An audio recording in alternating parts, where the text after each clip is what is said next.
always great to have you all join our channel today. My name is Amara. And my name is Gospel. Wow. If you're new to our channel, please hit the subscribe button, turn on the notification bell so you know when we put content out. And to all our returning subscribers, it's always a joy to have you join and chime into our conversation. Today, we want to kind of delve a little bit deeper into something that I think our viewers will find quite interesting. Yeah. And it's a topic that says, do not marry if ... Don't get married if. That's a condition. You're saying that marriage is conditional. It means there are people who should be getting married and those who are not supposed to get married. Well, that's if. Well, there are certain things that needs to be in place. I think that's the issue we want to look at today. From my point of view, I think marriage is beautiful. Absolutely. You can attest to that. I can. Being married for a couple of years. Marriage is beautiful. It creates a wonderful experience when it is done right. Absolutely. When it is successful, people have got to married and their life has moved to another level. True. They enjoy it. However, if you want to have the best of marriage, there are conditions you must meet. Wow. Yeah, definitely. There are conditions you have to meet. And because we have this concept that what your marriage is definitely a product of who you are. Absolutely. For instance, we did a talk last week and we were talking about loneliness in marriage. And someone is wondering, can someone who is married be lonely? Yes, the person can be lonely because we believe or we've come to realize that who you are is what your marriage becomes. If you're a lonely individual, when you get married, become a lonely spouse. Yes. If you're a person who is not happy in life, marriage is not going to make you happy because you make your marriage what it is. What it is. Your marriage does not actually make you who you are. It is you who make your marriage what it is. Absolutely. Yeah. And I think that, people need to work on themselves and, think about the fact that if you're coming into marriage and your marriage is going to be beautiful, then you have to come in as someone who is bringing in, a beautiful experience. And, I'm not saying we're all perfect, but at least when we talk about someone who is coming in, you need to behold. A lot of people who come into some marriages are fragmented. A lot of them are embittered. And then when they come into this beautiful institution, it's as if it's all messed up. No, the institution is not messed up. Remember that. What my husband said, your marriage is a reflection of who you are. So we want to look at some of the things we believe that you should not get married if. Number one, never get married if you find it extremely difficult to forgive. Yeah. Wow. Forgiveness, ability to forgive is an essential element for anyone who wants to get married. Absolutely. What do you think? Well, I do agree with you because you know what? You guys are always going to be very close and there's always a tendency to step on his toes or you step on my toes. And it's always like, well, I'm with this person for life. We're going to do life together. So in spite of everything that might happen, offenses that might happen within the marriage, I should learn to forgive you. I should learn to move past my flaws. But you see the thing, a lot of people come into marriage and they struggle because they've had issues and instances where they found it very difficult to forgive. And if you haven't quite dealt with that and you come into marriage that way, wow. It becomes really frustrating because if there's any place where you will be offended, at least there should be an offense before you think about forgiveness. Yes. If there's any place where you would experience offenses, one is in your marriage. Like you said, you're very close to your spouse. So she or he has the propensity to offend you almost all the time. If I say that. Well, that's the truth. I mean, apart from your spouse, you have extended family. And do not forget that marriage is about two families coming together. And these two families have, they have their own traditions. They have, their own kind of ways. And it's about finding a middle ground to make things work. And if you come into marriage with being stuck and saying, look, it's my way or my way, then my way or no way. It's going to be a problem in the relationship because it's about finding a middle ground. It's about working together, collaborating together with the new family where you have found yourself. Yeah, so definitely learn to forgive if you really want to enjoy your marriage. Wow. So let me just say the second thing that one needs to consider is never get married if you are afraid of facing conflicts. I don't know how to say this. Like, if you're afraid that I don't want any conflict in my life, then you shouldn't be married. Because the thing is, husband and wife sometimes would disagree. They would disagree on a number of things, but they must learn the act of conflict resolution. We always disagree to agree. We disagree and then we find a way to agree. We don't always disagree. We don't always, but at some point yeah. we do disagree. Yeah, obviously, because I have a mind of my own, you have a mind of your own. You see things from your perspective, and I don't expect that each time I tell you this is what I want us to do, you should say yes, that's what we have to do. Yep. You have to look at it critically and ask questions. If you're not happy with it, then we have to work it out. Yes. Apart from decision making, I've obviously offended you at one point or the other. Absolutely. And for there to be an offense, you don't just forgive. There has to be a kind of resolution. Yeah, you have to talk about it. Yes, and understand why the problem is there in the first place. What have I done? What is my role?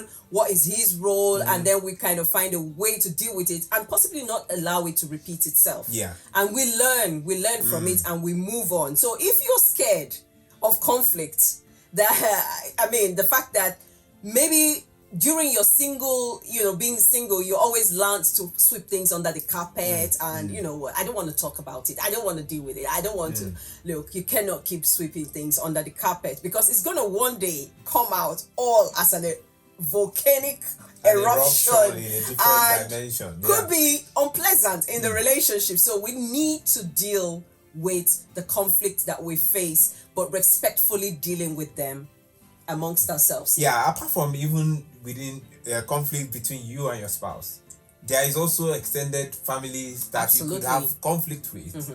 And if you're scared of conflict, if your strategy is flight, when there is conflict, the flight mode. Yes, flight mode where no, you're running. No, you have to learn. So if you're single and you want to get married, please, marriage is not for you if you're scared of conflict. Rather, equip yourself on skills on how to deal or manage conflict when they arise. Conflict management 101. Yes. The number 3 if is never get married if you're not mature. Someone will say, how do you know I'm not mature? That's a concept that I find it kind of very subjective. Because some people say, what is maturity? How can I know that someone is mature? Or how can I know that I am mature? For example, if I'm thinking about getting married, I'm like, okay, fine, I've not reached maturity.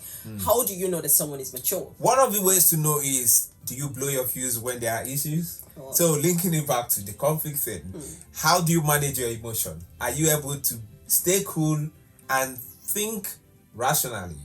Yes, someone could get overboard once in a while, but maturity comes with your level of emotional management. That's true. Decision making and level of independence as well. Yeah. So you can handle your things before you think about handling another person's life or things. That's true. Yeah. That's true. And the thing is, when we talk about maturity, sometimes it's okay to accept that you're wrong.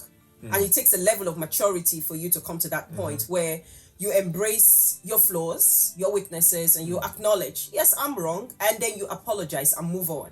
I mean, for someone to actually apologize in a relationship when, there's a conflict or when there's a trouble, it takes a level of maturity. Exactly. And just you acknowledging that means you're mature. So there are different indicators for looking at maturity. Yes. We don't want to go into that today, but obviously, if you think you're not mature, don't get into marriage. Do you want to talk about the 4th one? Okay, the 4th one actually is never get married if you're not yet independent. And I think this kind of links to what we were talking about previously on maturity. Now you find that marriage demands that you will be making a lot of critical decisions. And when you are faced with those decisions, it's not a point for you to break down.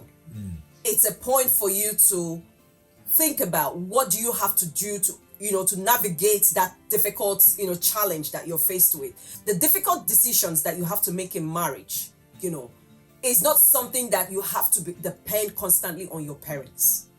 Some people are married, but when there's a smoke, not even a fire, like there is a slight misunderstanding, there's a challenge, you're constantly running back to your parents, I mean, marriage now is about you being independent and coming together. So two independent people coming together to interdepend on themselves. Other, yeah. So I mean, I don't know how to put this, but it is very important that you have a level of independence before you get into marriage. Most times when you talk about independence, people think about money, financial independence. That's one of the things you can look at, but it's not the primary thing, because someone could be financially independent today and tomorrow the person loses such financial strength or job or whatever it is. The key thing about independence for us is you're able to stand on your own, build a life on your own without emotionally depending on parents, siblings, family members, friends. You want to make decisions, you have to rely on them. Like when we were children, parents made decisions for us. Decisions on spirituality, decisions on where to go to, the schools to attend, where to live. Absolutely. Different decisions. But as a married man, you are coming, I'm talking as a man now, you're coming to that point where you're supposed to be making decisions for your family, vision and the rest of them. So that's what independence is about. Yes. Where you feel you don't need other people to make you find fulfillment as well. Sorry to cut you in there, but also when you look at it even from a woman's point of view, because sometimes you find that you've been a woman, you've grown all time with your parents, and now you're married to another man, and you kind of like I'm trying to navigate myself or navigate within the space, and it's kind of very challenging for a woman sometimes, and they tend to always fall back to what they know, fall back to what is familiar. So my mom is familiar, my friends are familiar, my aunt or whoever it is that you have emotionally been, dependent on throughout the years, you tend to go back. But what we are trying to say here, in marriage, it's about you and your husband coming to a point where you constantly try to make decisions on how to move your family forward. And I always say that no two families are the same. You always, some people in the marriage, they always try to compare their family or the decisions they make within their family with another family. But the thing is, your family situation is totally different from another family situation. And it's about you trusting yourself as a woman, coming to a point where you can trust yourself to make such decisions. And you know what? The thing is, those decisions all the time might not be correct. And I have to say this because you don't want to put yourself under pressure. It might not be correct because sometimes we all learn. Like you make mistakes, you learn from those mistakes as well. Absolutely. So we're like work in progress. Think about motherhood. Like the first time you became a mother, it was like you made some mistakes, you learned from it, you kept going. But the thing is, you have to build, and being independent and coming into that relationship and say, look, we both are going to work this together. We both are going to navigate whatever challenge together. Will help you to build a level of trust as well in your relationship. And a level of intimacy in your relationship. The other point I wanted to say, a caveat, is that being independent does not also mean that you don't need support system. True. So support systems in terms of friends, family members, and siblings who can also advise, suggest. Exactly. But the crux of the matter is you have to have a life of your own and have a mind of your own. The fifth thing to consider is never get married if you do not have financial goals. And I don't know what to say, but it's very important that you have a plan. You have a plan or a steady source of income. Now, this is one topic that a lot of people kind of cringe on when we talk about. But the truth of the matter is that it is important to have a financial goal laid out.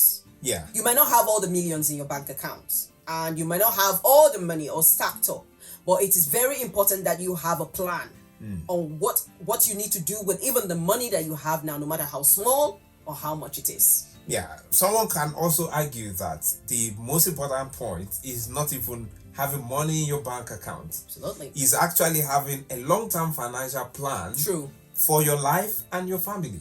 Because you could have 1 million or more in your account today, but if it's not sustainable, you get married, there is no financial plan that will sustain you, then it becomes a problem. How workable is your financial plan?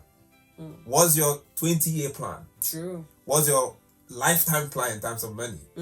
Then you need to know that, yes, people get married and plan and marry. Love is good, it's beautiful to marry because you love someone. But always note that love does not pay bills. Absolutely. Love does not take care of some financial responsibilities. Within the family. Yes. And when the issues around financial responsibilities come on board and you don't have a plan, it would definitely impact on the quality of your marriage. Another point we want to note is never get married if you've not discovered yourself. This to me is really, really critical, because if you understand that when you lack personal identity, you don't know who you are. You're trying to figure out, what am I here for? Who am I? What's essence of your essence of my existence? Exactly. And you're thinking about getting married. Is not... It doesn't make sense. The reason is, if you understand the purpose of marriage, you would know that the reason for getting married is to do life with someone. But you need to know what kind of life you're going to do. Exactly. Before you bring someone on board. Yes. I cannot overemphasize this. You find a lot of people, they are married and they have a sense of unfulfillment. Constantly saying, oh, if I had found out about me before I got, maybe I wouldn't have been married to XYZ. And we cannot, look, marriage is going to be an extension of helping you fulfill your vision. Whoever you are, male or female. And if as a woman I say, okay, a man comes to me and say he wants to get married to me, the question is, where is he headed? Where is he going? What's your life vision?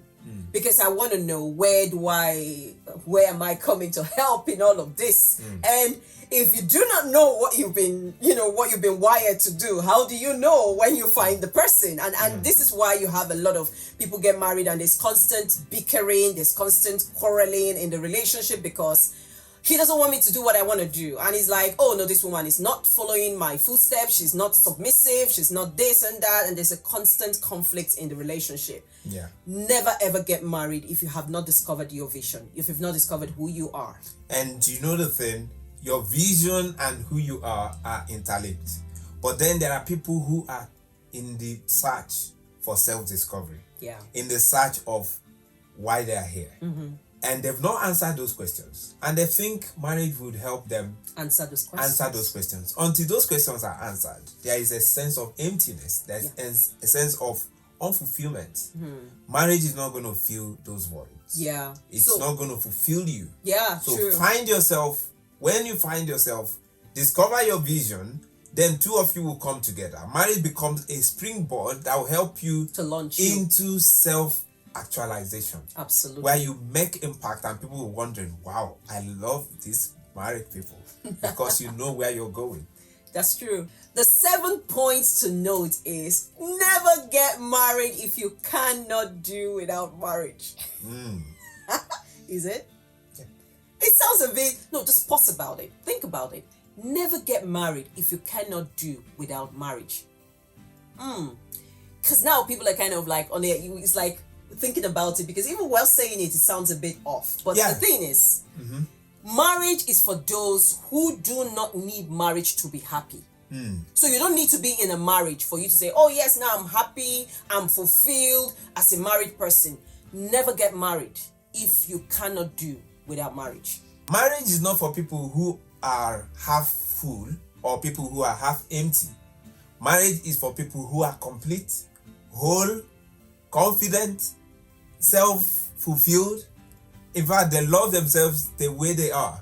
They have found that I don't need marriage to become me. That's true. So that when those kind of people come together, yeah, they don't complete each other. You know, I've heard people say, I need someone to complete me. No.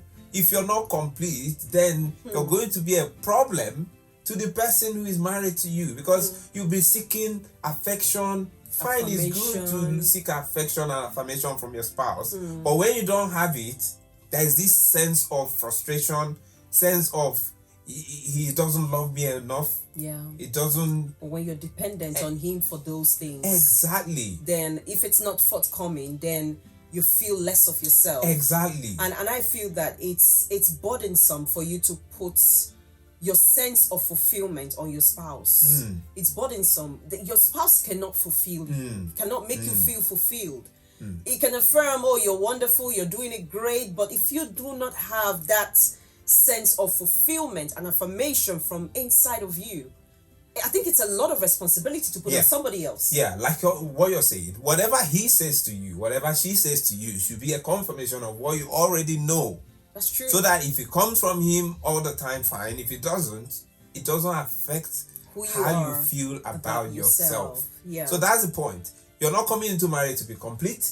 You're coming into marriage to complement each other. Absolutely. Because there is something two of you want to achieve. And you're coming together as partners. Power couple. Power couple in terms of potentials. Yeah. And you know that your marriage is going to help you maximize these potentials that you have. Wow. That is the person who should think about getting married. Now you're watching us now and you say, oh, they're saying all of these things. Maybe you have a question, a nagging question on your mind. Please just pop it on the comment section below and let us know what your questions are. Or maybe there are some aspects, there were some things that we missed out. So as we're talking about do not get married if, could you tell us all the other things that you think someone should consider before they say I do? Again, if this is your first time, chiming into our content, our channel, and listening to what we have to say, please do not forget, hit the subscribe button, turn on the notification bell so you know when we put content out. And for all our returning subscribers, it's always a joy to have you join this conversation. Please do share this with people you think would find value from the content that we have just put out there. And we will see you on the next episode. And until the next episode, it's goodbye from us.